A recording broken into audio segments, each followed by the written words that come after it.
અમદાવાદમાં જમીન અંગે મારામારી અને ફાયરિંગનો કેસ. જમીન દલાલ ભરત અલગોતરની ફરિયાદ. જમીન મામલે સમાધાન કરવા એકઠા થયા બાદ કર્યું ફાયરિંગ. 50થી 100 માણસોનું ટોળું હથિયારો સાથે આવ્યું હોવાનો લેખ. સમગ્ર મામલો માનવ અધિકાર પંચ સુધી પહોંચ્યો. રાજકોટમાં સામાકાંઠા વિસ્તારમાં ગેરકાયદે ઓરડી બનાવવાનો મુદ્દો. મ્યુનિસિપલ કમિશનર આનંદ પટેલે આપ્યા આદેશ. આ વિસ્તારમાં જો ગેરકાયદે પ્રવૃત્તિ થશે તો કાયદેસરની કાર્યવાહી કરવામાં આવશે. તપાસ બાદ કસૂરવાર સામે લેન્ડ ગ્રેબિંગ સુધીની કાર્યવાહી થશે. રાજકોટમાં આવાસ કૌભાંડમાં ભાજપના બંને કોર્પોરેટરોને છાવરવામાં આવતો હોવાનો આરોપ. પક્ષમાંથી બંને કોર્પોરેટરો અને તેમના પતિઓને 6 વર્ષ માટે સસ્પેન્ડ કર્યા, પરંતુ કોર્પોરેટર પદે ચાલુ રાખવામાં આવ્યા. ભાજપે રાજીનામું ન લેતા અનેક તર્ક વિતર્ક સર્જાયા. હવે બંને કોર્પોરેટરો અપક્ષ તરીકે ચાલુ રહેશે.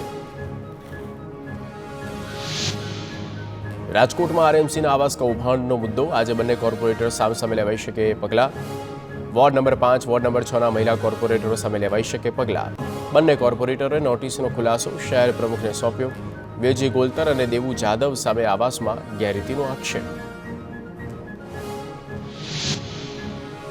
વડોદરામાં જાહેર રોડ પર કચરો ફેંકનાર રેસ્ટોરન્ટ સામે મહાનગરપાલિકાની કાર્યવાહી.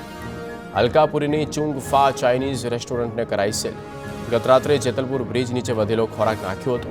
મહાનગરપાલિકા રેસ્ટોરન્ટને ફટકાર્યો ₹10,000નો દંડ. લારી ગલ્લાવાળા ગંદકી કરે તો પણ જપ્ત કરાશે.